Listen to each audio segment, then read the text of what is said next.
on va passer à quelque chose de complètement différent, qui est le regard acéré d'Olivier Dauvert sur la situation actuelle.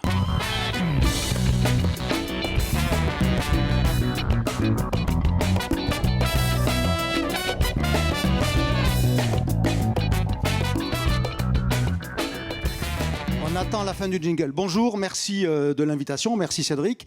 Même si ça frôle un peu l'inconscience, puisque Cédric m'a dit tu peux y aller, t'es libre, ça peut piquer, et ça tombe bien. C'est a priori ce que je sais faire. Et donc je voudrais vous proposer une séquence qui consiste à vous dire en gros, accrochez-vous, accrochez vos ceintures, attachez vos ceintures. Alors que vous soyez dans un avion ou dans un bateau, ça sera la même chose. Pourquoi ? Parce que ça va tanguer. Dit autrement, de manière un peu plus professionnelle quand même, vous serez de moins en moins nombreux demain. Alors il y en a, alors pas la plupart qui vont disparaître, la plupart vous allez rester, mais il y en a forcément une partie d'entre vous qui vont disparaître et je vais tenter de vous expliquer pourquoi. Et plutôt que de tenter après coup de m'expliquer pourquoi j'ai tort, parce que Dieu sait que ça fait quelque temps que je partage ces convictions-là sur l'évolution du retail, vous feriez mieux de vous demander comment faire pour être dans ceux qui vont rester. Parce que le temps que vous passez à contester le diagnostic, ce qui est toujours le cas des acteurs quand des observateurs viennent leur dire ce qui va plutôt bien ou plutôt moins bien, c'est du temps que vous ne passez pas pour trouver les voies qui vous permettront d'être parmi les survivants, parce qu'évidemment, il y en aura. Alors, je vais tenter de vous expliquer pourquoi, au travers de 3 éléments de marché, 3 éléments implacables, 3 attendus, la preuve par 3, parce que ce que je vais vous raconter, en tant que fait, est incontestable. La conclusion que j'en tire, elle peut être contestée, naturellement, je vous rassure, mais les faits, les attendus de marché, ils sont là, ils s'imposent à vous. Le premier attendu de marché, c'est la taille du gâteau sur lequel vous êtes. Vous êtes de plus en plus nombreux, on va y revenir dans un instant, et le gâteau en face duquel vous êtes, il ne grossit pas ou plus beaucoup. La consommation, en France, a globalement arrêté de croître en 2008. Pourquoi 2008 ? Parce que c'est le moment de la fameuse crise financière et budgétaire où on a rendu le modèle social français moins généreux. Quel lien y a-t-il entre le modèle social et la consommation ? Direct. Vous filez 100 € à un mec qui est au SMIC, il les claque. Le lendemain ou l'année d'après, vous lui filez plus que 90 parce que le modèle il est moins généreux, il claque 90. C'est pas la fin des haricots, mais la conso, elle en a perdu 10 en route. Et depuis 2008, le moment où en gros on a pris conscience collectivement qu'il fallait un peu arrêter de déconner budgétairement parlant, on a plutôt vissé le modèle social dans le sens de le rendre moins généreux que l'inverse. Alors après, certains trouvent qu'il est toujours trop généreux, d'autres qu'il ne l'est pas assez, ça c'est de la politique. Mais dans les faits, quel que soit l'indicateur que vous regardiez, le modèle social français est moins généreux désormais qu'il ne l'était avant 2008 et avant ce moment où on a pris conscience qu'il fallait un peu faire gaffe quand même. Et donc, depuis lors, la consommation a arrêté de croître de manière aussi mécanique. Alors, on n'est pas en crise de la consommation. La moyenne sur 12 ans, c'est à peu près 0,5% par an. Et je ne mets pas 2020 dedans parce qu'évidemment, sinon, je servirai la cause de ma démonstration pour vous foutre la trouille. Tout ça est hors 2020. Et donc hors 2021 aussi, parce que si on enlève 2020, on enlève 2021, au moins par honnêteté intellectuelle. Donc il n'y a pas de crise de la conso, il y a juste une consommation qui a arrêté de progresser de manière aussi automatique qu'avant. Ça veut dire que dans les temps anciens, 2008, c'est pas si vieux que ça, mais quand même, tout le monde avait du vent, tout le monde avançait, désormais il n'y a plus de vent pour tout le monde. Donc on commence à voir ceux qui savent tirer des bords et ceux qui ne savent pas tirer des bords, c'est le premier attendu de marché. Et ce, évidemment, sans parler de ce que l'on vit de manière conjoncturelle, qui s'appelle l'inflation. Parce que ce que je vous raconte sur la stabilité de la conso, ça fait déjà 12 ans que ça dure. Donc là, en réalité, l'inflation ne va que rajouter à ça. Pour ceux qui suivent un peu ce qui se passe sur la grande conso, les volumes en avril ont fait moins 7. Moins 7. Donc ceux qui, il y a quelques mois, pensaient que l'inflation, ça allait être sympa, c'est une petite drogue assez agréable, parce que ça allait soutenir mécaniquement les chiffres d'affaires, ils n'avaient juste pas vu que quand le client est confronté à l'inflation, le premier réflexe, c'est le trading down, c'est la moindre consommation. Donc ça ne fait que rajouter à cette idée que la conso a arrêté de progresser. Le deuxième attendu de marché qui est incontestable, c'est le fait que vous avez face à vous un acteur supplémentaire autour de la table. Alors certains d'entre vous, vous êtes des deux côtés, vous êtes offline et online. Certains ne sont que du côté online, et ce n'est pas les plus petits. Donc je ne vous apprends rien évidemment avec le développement du e-commerce. Simplement, si on le quantifie, on est un peu plus de 130 milliards désormais. Alors évidemment, tout n'est pas des produits, il y a des services, il y a des billets d'avion, des billets de train. Ok, très bien. Mais dans les faits, quand vous avez un gâteau au centre de la table qui ne grossit pas ou pas beaucoup, et que vous avez autour de cette même table un nouvel acteur avec un appétit de dingue qui vient se mettre, vous imaginez que c'est assez facile d'imaginer, justement, que la part qui reste pour ceux qui étaient déjà autour de la table avant, elle n'est pas en train de grossir. Elle est peut-être même en train de rétrécir puisque vous avez une pression objective sur les chiffres d'affaires offline. Dans ce contexte-là, on devrait arrêter d'accroître les capacités commerciales. Ça veut dire que si vous étiez un peu raisonnable, vous arrêteriez d'ouvrir des magasins, puisque le gâteau, il ne grossit pas. Sauf qu'évidemment, la raison, ça n'existe pas sans une régulation éventuellement un petit peu ferme, que je n'appelle pas de mes voeux. Je fais juste que constater que dans cette situation de marché où en gros la conso ne progresse plus ou plus beaucoup, où une partie croissante bascule du offline vers le online, eh bien vous avez toujours des capacités en offline qui s'accroissent. Quelques exemples. Probablement que le meilleur exemple sur les dernières années, c'est Lidl. Lidl, il a rasé, ou il est en train de raser tous ces magasins qui faisaient 800 à 1000 m², et il les remplace par des magasins qui font 1500.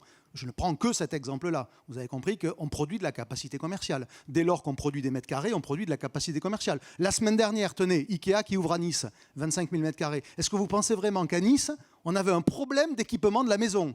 Est-ce qu'à Nice, on avait un problème pour se loger, pour acheter un canapé, pour acheter des matelas, pour acheter des chaises, que ce soit encore? Et je ne reproche pas du tout à Ikea d'avoir ouvert, ce n'est pas ça le sujet, mais c'est un simple constat. Vous voyez qu'on produit encore des capacités commerciales dans un monde de la consommation où, si on raisonnait de manière analytique, froide et totalement dépassionné de son propre compte d'ex, eh ben, on arrêterait d'ouvrir des magasins ou de produire des mètres carrés.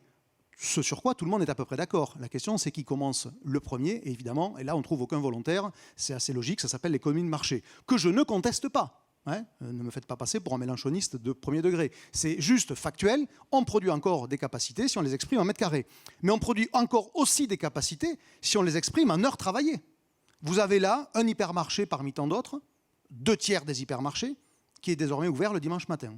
Pour ceux qui ont un peu de mémoire, il y a 12 ans, 15 ans, il y avait 0 hypermarché ouvert le dimanche matin. 0. Aujourd'hui, on est à 2/3. Donc quand vous êtes à 2/3 de magasins qui accroissent les capacités en payant des gens plus cher pour venir travailler le dimanche matin que le jeudi après-midi, et que ça ne fait pas grossir le gâteau global, ben ça participe au déséquilibre que je suis en train de vous chroniquer. Il y a 1 an et quelques mois, on n'imaginait même pas qu'on puisse être livré en 10 minutes.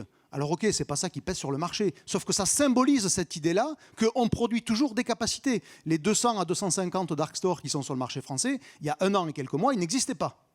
Aujourd'hui, ils existent. Ça aussi, ce sont des capacités. Prenez le drive, dont Leclerc est évidemment l'illustration la plus aboutie, quasiment 5 milliards d'euros de chiffre d'affaires. Leclerc, en tant que tel, il a participé à ce déséquilibre, et on ne va pas lui en vouloir, parce qu'il n'aurait pas accéléré aussi fort sur le drive il y a 10 ans, il n'en serait pas l'archi-leader, donc il a très bien fait de le faire. Sauf que, est-ce que le drive a fait progresser le gâteau de la grande conso? Non. Pourtant, c'est des capex. Un drive comme ça, c'est entre 3 et 4 millions de capex. Donc vous voyez bien en quoi, encore une fois, ça participe au déséquilibre qu'il y a entre l'offre et la demande. Et les 3 insights dont je vous parle ici, si on les remet bout à bout, il ne faut pas être polytechnicien pour en déduire ce que ça produit, ce que ça induit.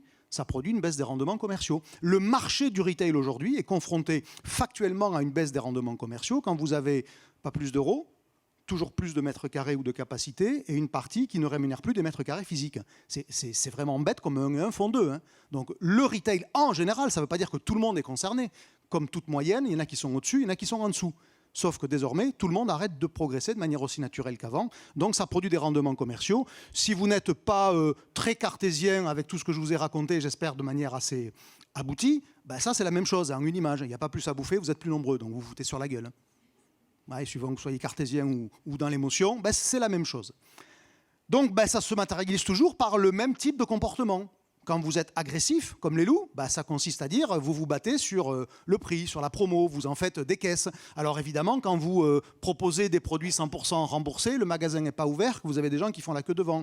Ouais, quand c'est gratuit, c'est tout de suite plus intéressant. Et donc c'est normal que ça déplace les foules. Le prix bas, c'est encore le moteur le plus efficace pour déplacer les foules et accessoirement de la part de marché.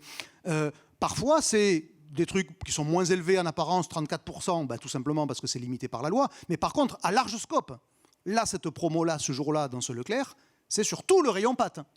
Je ne vous ai pas sorti 2 macaronis et une coquillette. Non, c'est 34% sur tout le rayon pâtes. Vous voyez le niveau de scope large de ce genre de promotion. Alors vous me direz, oui, mais c'est Leclerc, c'est l'alimentaire, c'est la grande conso. Que nenni! Ce jour-là, je suis chez But, rassurez-vous, j'assume totalement le goût de la mise en scène, sinon je ne ferais pas ce métier-là. Mais ce jour-là, je vais chez But, ça me permet de vous le dire en utilisant le jeu.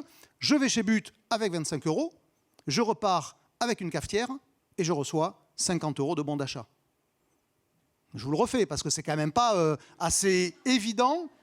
Voilà, je suis arrivé avec 25 €, je suis reparti avec une cafetière, j'ai récupéré 50 € de bon d'achat. J'ai pas mis Leclerc dans la phrase, vous avez remarqué. Donc le sujet, c'est pas Leclerc. Ou c'est pas Carrefour, ou c'est pas Auchan, c'est pas la grande distribution, c'est pas la grande conso. Non, le problème c'est le conso, c'est vous, c'est moi. Parce qu'on est réactif à ça. Et puis n'imaginez pas que tous les cons ils soient chez But, hein, ça se saurait. Hein. Donc si But le fait, c'est qu'il y trouve son intérêt. Et surtout, ça fait 4 ans qu'il le fait. Donc soit vraiment c'est très très con, mais j'y crois pas un instant. Mais donc c'est bien que s'il y a cette reproduction d'une même opération à la rentrée, c'est que ça produit des effets et qu'on n'attrape pas des mouches avec du vinaigre. Donc il faut bastonner. Et donc vous êtes en plus confronté à ça. But n'est pas le seul, loin s'en faut. Vous voyez, là je ne vais pas mettre non plus Leclerc dans la phrase. Chez Yves Rocher, il y a 50% sur tout le magasin.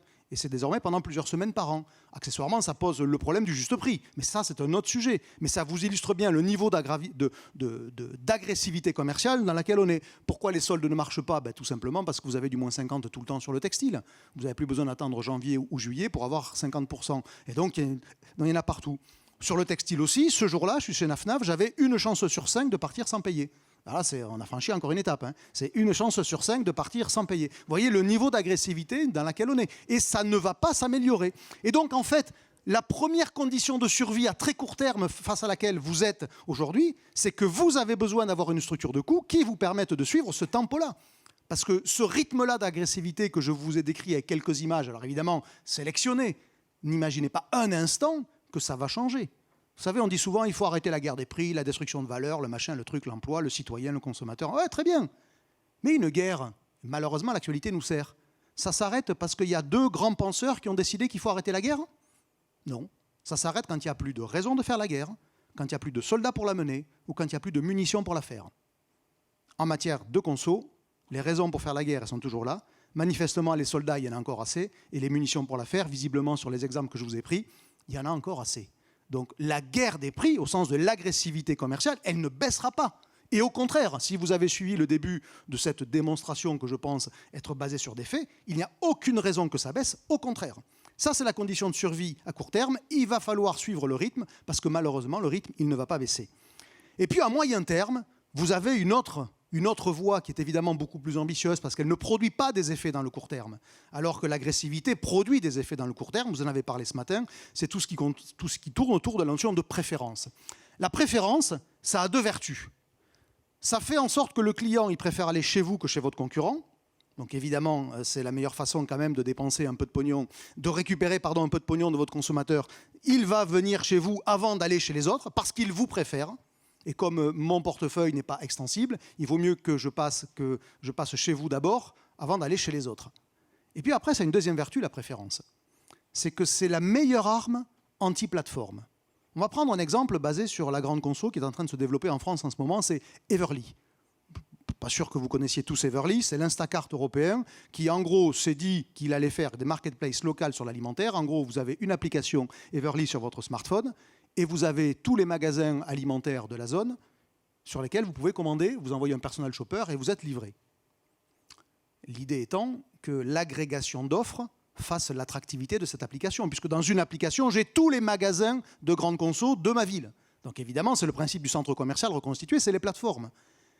Mais à quoi sert une plateforme vue du client si je vais toujours dans la même enseigne, parce que je la préfère plus que les autres? Elle ne sert à rien. C'est une étape supplémentaire sur un parcours d'achat qui va donc être rallongé. Si par exemple sur Everly, j'habite à Rennes, j'ai Lidl sur Everly, mais je vais de toute façon toujours chez Lidl parce que je préfère Lidl, je ne vais pas passer par un intermédiaire pour aller chez Lidl, je vais faire la ligne droite. La préférence à une enseigne, c'est la meilleure arme pour que le consommateur n'aille pas bifurquer par une plateforme pour être exposé à toutes les autres enseignes qui rendent à peu près le même service. Et d'ailleurs, ce qui est très intéressant, c'est que ceux qui ont moins de problèmes de préférence que les autres, Leclerc et Lidl, ont mis en demeure Everly de disparaître de la plateforme. Puisque Everly aspirait contre leur gré ces offres-là. Ça montre accessoirement qui sont les forts, qui sont les faibles. Vous avez 2 groupes qui ont signé avec Everly, c'est-à-dire qui ont dit « Ah ben si, ben moi j'y vais, je veux bien ». C'est Carrefour et Casino. Vous en avez 2 qui les ont mis en demeure de disparaître de la plateforme, c'est Lidl et Leclerc, et tous les autres qui laissent faire. Vous reconstituez à peu près le classement des forces et des faiblesses dans la relation avec les marketplaces sur cet exemple-là. Donc la préférence, c'est la seule façon de faire, et je vous encourage à déconsidérer cette idée selon laquelle il y a 3 règles de succès dans le commerce. 1 l'emplacement, 2 l'emplacement, 3 l'emplacement. Il n'y a pas plus con aujourd'hui parce que des bons emplacements, il y en a beaucoup plus qu'avant, ne serait-ce qu'en raison de notre mobilité individuelle. En réalité, les 3 règles de succès dans le commerce, c'est la préférence, 2 la préférence, 3 la préférence, parce que pour le coup, il n'y en a qu'un qui est en haut du classement sur la préférence. Vous ne préférez pas 2 enseignes au même niveau ou 2 personnes au même niveau. Il y a toujours une graduation. Vous faites toutes les analogies que vous voulez, y compris dans votre vie perso. Ça marche. Donc votre seul défi, c'est la préférence.